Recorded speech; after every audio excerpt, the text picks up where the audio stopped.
Bonjour tout le monde. On va exposer le régime alimentaire qui est adéquat pour le groupage sanguin O. Donc, on va expliquer les aliments que ce groupe ne doit pas consommer ainsi que ce qu'il doit consommer. Bien sûr, pour tirer de l'énergie. Bon, une petite introduction. Donc, les personnes du groupe O sont des hommes forts. Ce sont des hommes robustes, des personnes qui aiment bien travailler dur et des personnes qui aiment bouger et qui prennent l'initiative. Sont des personnes qui n'aiment pas rester sans activité, elles sont en permanence en action. Donc, sont des personnes, par exemple, qui vivent dans les montagnes, qui préfèrent vivre dans les montagnes, par exemple. C'est le mode de vie chasseur, par exemple. Ils préfèrent la mer, les grands espaces, ainsi que les océans. Donc, ce sont des personnes qui aiment, qui adorent le hard working. Ok? Ce sont des personnes qui n'entendent pas les autres travailler pour eux. Donc, ce sont des personnes qui prennent toujours l'initiative. Voilà. Pour le régime alimentaire, ce sont des vrais carnivores parce qu'ils vont tirer l'énergie chimique de la viande en premier lieu. Il adore la viande et également il aime les fruits. La viande, il est préférable que la viande soit la viande du pâturage, ça veut dire que les ovines ou bien les bovines, les ovines telles que les brebis, la chèvre, ça doit être élevé en plein air, ça veut dire ça doit bouger pour que l'animal ait une bonne qualité de viande. Voilà.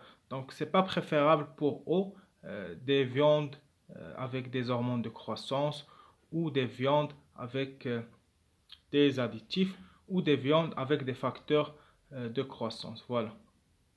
Donc, également, source d'énergie pour eux, ce sont les poissons. La condition, ça ne doit pas être des poissons d'élevage. Ça veut dire la pisciculture. Ça doit être des poissons de la mer qui se nourrissent spontanément de la mer, pas des poissons d'élevage parce que les poissons d'élevage sont très gras et c'est pas bien pour ce groupe de personnes. Donc le système digestif pour eau, c'est un système digestif qui est puissant. Donc il a un estomac qui est puissant. Les enzymes de l'estomac sont puissants, c'est le HCl à titre d'exemple. Également les enzymes du pancréas sont puissants, la bile également. Donc c'est un système digestif qui est très puissant. Il est capable de bien dégrader les protéines, surtout les protéines de la viande. Pour la glande thyroïde qu'on trouve là, donc c'est une glande qui a une activité moyenne. Donc il a une petite glande par rapport par exemple aux personnes du groupe sanguin A. Cette glande elle a une activité plus ou moins moyenne. Donc c'est une création de Dieu, c'est une création divine. Donc ces personnes, ils ont tendance à faire une dépression, surtout quand il y a manque d'iode. Aujourd'hui, les sels on ajoute de l'iode dans les sels, ce qui est très bien. Donc ces personnes doivent consommer un sel de plus. Donc toujours, ils vont consommer des plats ou bien des repas ou bien des trucs qui sont salés. Voilà. D'ailleurs, le groupe sanguin O sont des personnes qui adorent tout ce qui est salé, n'adorent pas tout ce qui est sucré. Pour ces personnes, s'ils vont préconiser une bonne alimentation, jamais, je dis bien jamais, ils n'auront un problème d'hypertension. Donc une bonne alimentation, ils boivent de l'eau qui est propre, très propre, donc l'eau pure, donc eau minérale naturelle. Ça ne doit pas être conditionné dans des boîtes en plastique. Il est préférable que ça soit en boîte de verre ou dans des boîtes en argile, par exemple. Donc jamais ils vont avoir des problèmes cardiovasculaires. La condition, c'est une bonne alimentation, pas de stress et bien sûr, ils doivent bouger. Donc les personnes qui bougent trop, d'ailleurs, ils bougent trop, une bonne alimentation, pas beaucoup de stress. Donc qui dit stress, cortisol. Donc moins de cortisol, donc ils ne vont pas avoir des problèmes au niveau cardiovasculaire. Donc je cite quelques exemples. Donc ces personnes ne font pas faire des thromboses ou bien des thrombus ou bien des AVC. Voilà. Pour les huiles, donc ces personnes, les huiles raffinées, hydrogénées industrielles, telles que les huiles de table, telles que l'huile de tournesol, de colza, etc., à ne pas toucher. Donc ces personnes ne doivent pas consommer des huiles hydrogénées industrielles. Ils peuvent consommer des huiles d'olive, extra vierge par exemple, huile d'avocat, mais pas d'huile hydrogénée. Pourquoi? Parce que déjà les huiles hydrogénées, ils sont très riches en oméga 6. Oméga 6, ça fait l'inflammation, ok, l'inflammation du foie. Également, ils ne doivent pas consommer les huiles trans, voilà, parce qu'ils sont trop gras et c'est pas bien pour le système cardiovasculaire. Si ces personnes vont consommer des huiles hydrogénées, des huiles industrielles, ils vont automatiquement, il faut souligner ça, systématiquement, ils vont développer des maladies auto-immunes. Qu'est-ce qu'on entend par les maladies auto-immunes? Ce sont des maladies où le système immunitaire, normalement, qui est censé protéger notre corps contre les agressions, contre les corps étrangers, les corps pathogènes, tels que les bactéries, les virus, les parasites, les champignons. Normalement, ce système immunitaire, il est censé attaquer ces corps étrangers. Il va attaquer nos cellules. Et ça, c'est pas bien. Pourquoi? Parmi les causes, on trouve la consommation de ces huiles qui sont industrielles et qui sont également bizarres, étranges pour notre corps. Également, je peux ajouter que le cortisol également, une augmentation anormale du cortisol, chronique à long terme, toujours la personne il est sous stress, sous pression, une augmentation du cortisol, ça induit également des maladies auto-immunes. Et les maladies auto-immunes, donc l'inflammation, ça peut toucher la glande thyroïde, ça peut toucher le foie, ça peut toucher le pancréas et ça va engendrer des pathologies.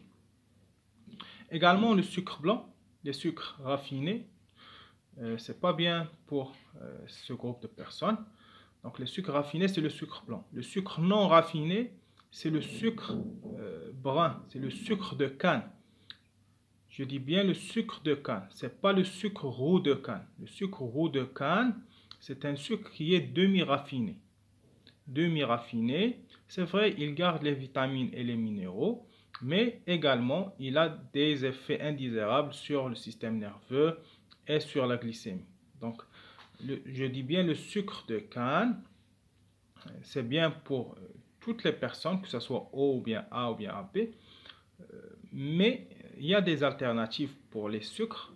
On peut consommer du miel d'oranger par exemple, c'est le moins cher au marché. Il est préférable que ce soit bio encore. Voilà. Donc, le haut, par exemple, ici devant moi, il ne doit pas consommer de produits industriels ou bien des produits transformés, tels que les produits de la pâtisserie. Ok. Juste, j'explique des points par rapport aux produits de la pâtisserie et de la boulangerie. Souvent, on utilise des acides gras saturés tels que la margarine. C'est très rare qu'on trouve des pâtisseries, bien des pâtissiers qui vont utiliser du beurre, 100% beurre. Ça, c'est très rare parce que le coût aujourd'hui, on est en 2023, on est en juin 2023. Donc, le coût du beurre a augmenté, je pense, le double. Donc, c'est difficile pour produire un produit, par exemple la viennoiserie avec du pur beurre, ça demande un investissement et c'est difficile de facturer sur le client. Du coup, les meilleurs font un mélange entre le beurre et la margarine. Sachant que la margarine, ça n'a rien à voir avec le beurre, ok?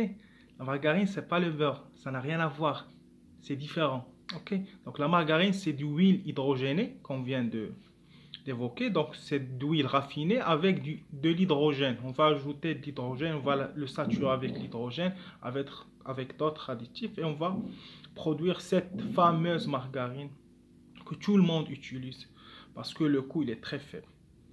Donc la viennoiserie 100% beurre, il faut demander parce que les gens qui font de la viennoiserie, des produits de la boulangerie, de pâtisserie avec du beurre, ils vont signaler ça.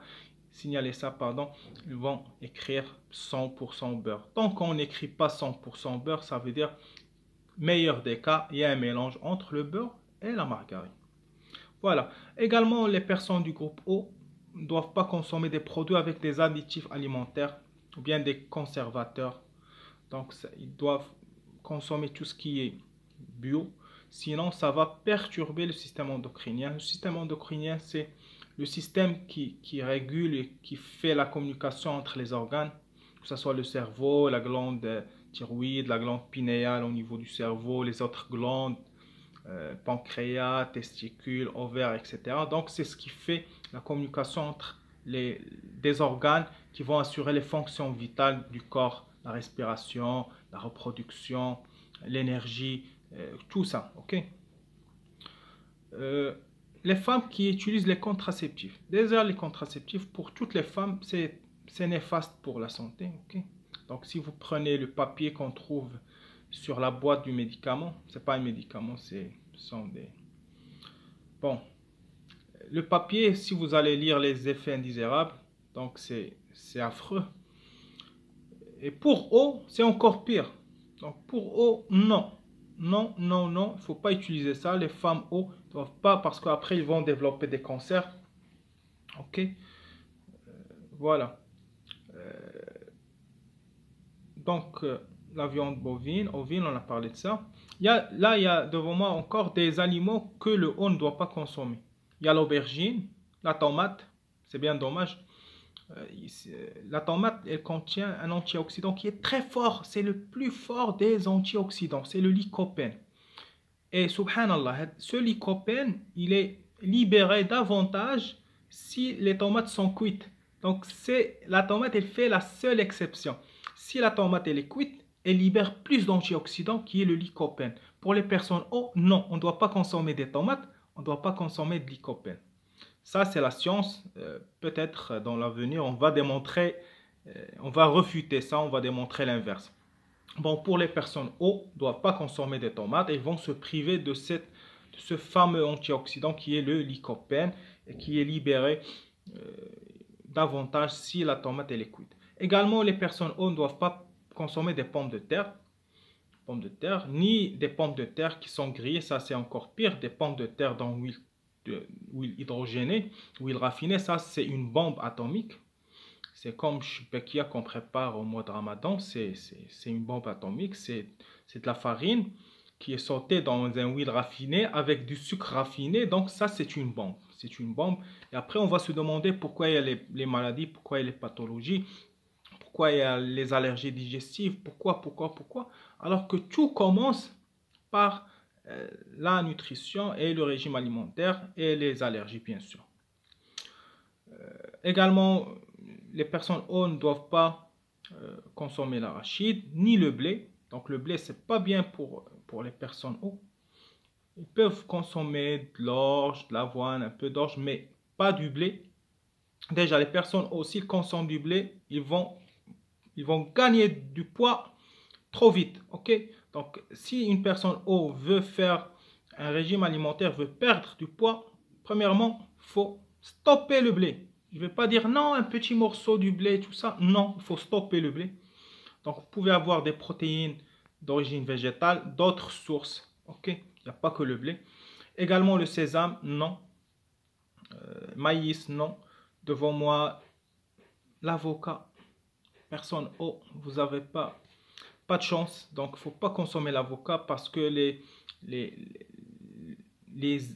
lipides qu'on trouve dans l'avocat, ça ne marche pas avec le régime ou bien le système digestif de la personne O parce qu'il a un problème au niveau d'absorption de ces lipides, de ces acides qui se trouvent au niveau de l'avocat.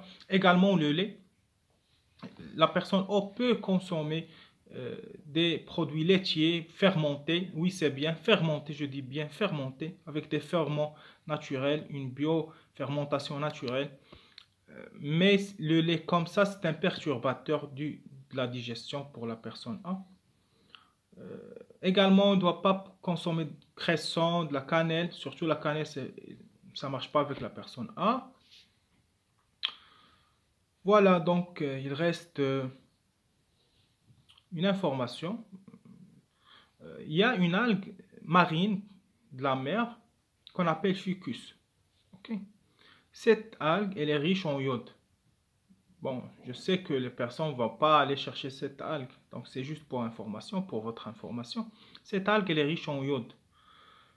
Bien sûr, les algues sont très riches en minéraux, en vitamines, en potassium, etc. Sur cette algue, il y a un fucose. Un fucose, c'est une chaîne de polysaccharides. Donc, c'est une chaîne de sucre naturel qu'on trouve dans l'algue. Les personnes A, sur leur globule rouge, ou bien sur leur hématie, sur leur globule rouge, ils ont également du fucose. Donc, ils ont du fucose, ils ont la même chaîne de sucre qu'on trouve sur l'algue. Et bien sûr, les personnes O, ils possèdent un récepteur pour le fucose. Du coup, ils vont pouvoir bénéficier de ce fucose. Voilà. Donc, prochaine vidéo, on va parler du comment une personne O peut perdre du poids. Donc, quels sont les aliments qu'il doit éviter pour la perte de poids. Voilà, merci. À la prochaine.